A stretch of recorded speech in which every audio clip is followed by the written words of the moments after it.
What's up, guys? It's Real Deal Minecraft bringing you another episode of Real Deal Minecraft.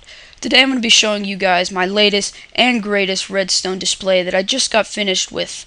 And basically what it is a tic-tac-toe game. So let's get right into it.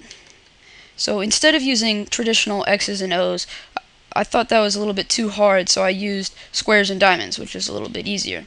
So it's still easy to distinguish between the two. But anyway, some of the features that this includes is it recognizes turns.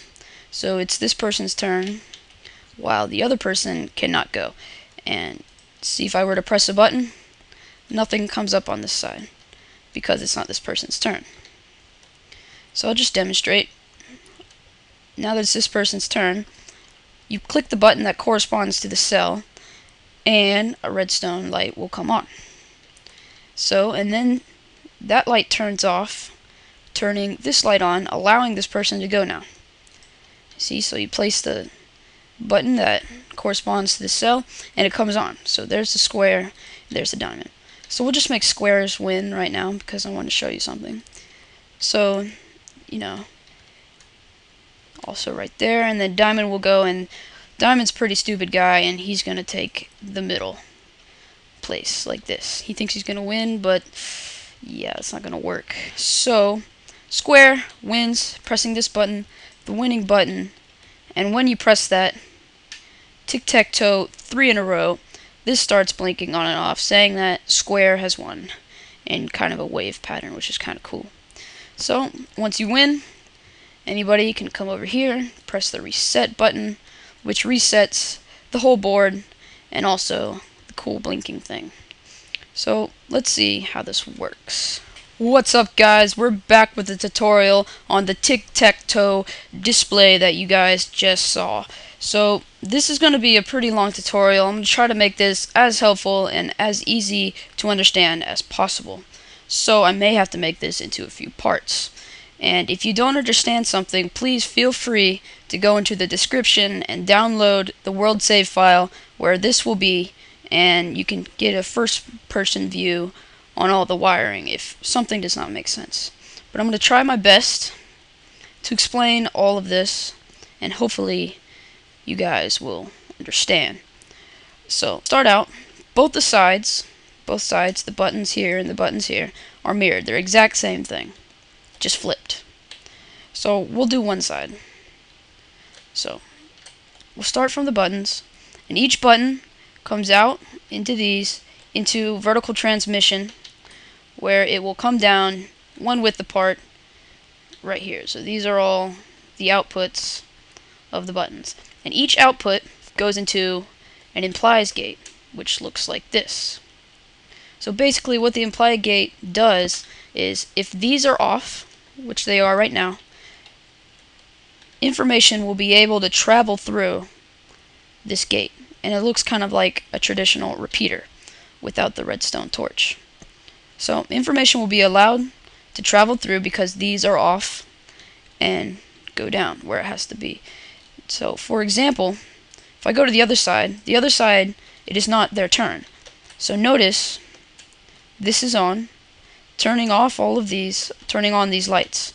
So now information cannot travel through. Notice if I turn this off, this still turns on. The state is not changed. And that's how it works. So we'll go back to the other side. Each of these imply gates are connected by a repeater which goes through the block and is connected to an RS NOR latch, a vertical RS NOR latch. So this is where it gets kind of complicated, so please bear with me. These are then inverted, and they all go into this contraption, which is, it's pretty simple. Each output of the button all goes into this and will all lead up to this point. And we have to use repeaters to prevent any of the flow of energy coming back into another button. So repeaters can only go one way, so that prevents that from happening.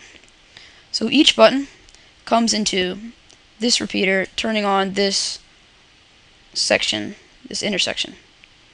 So one way, the redstone will come down this way, it will reset this RS NOR latch because of this. This will turn off, turning this on, turning this off, which will turn this to an on state, set these to on, and not allowing any energy or any information to run through these buttons. So it's the end of this person's turn.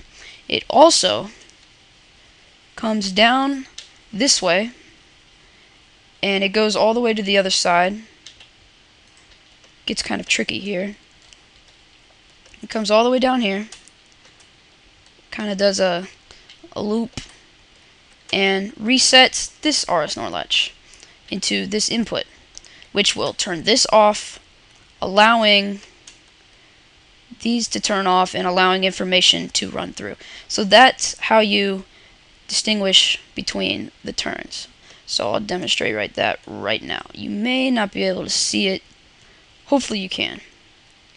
So information will come into here, turning this on, resetting that RS NOR latch, and turning those off whenever you press a button.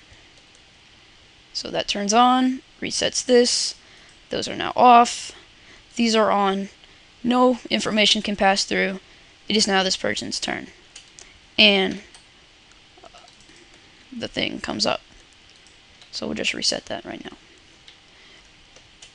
Now, it's still going to come through like this. It will also come through this. It will come up into here, this contraption, continue to go down this way, which is connected to each output of the cells. And I'll probably make that part 2. Right now I just want to explain the turns and how you are to win, so we can keep this separated. So it comes down here, comes up into this, resets that, and resets the other one, and it does 3 things. It goes into there, and it also comes underground in here. I'll turn the light on right now so you guys can see. So it comes into these RS NOR latches, which when you turn on an RS NOR latch, this will turn off, this will turn on, and I have 8 3-way AND gates. We have 3 here, we have 3 more, another section down, 3 more here, and also 2 more back here. And I have 8 because those are the max numbers of wins you can have. There's 8 different wins: vertical, horizontal, and diagonal.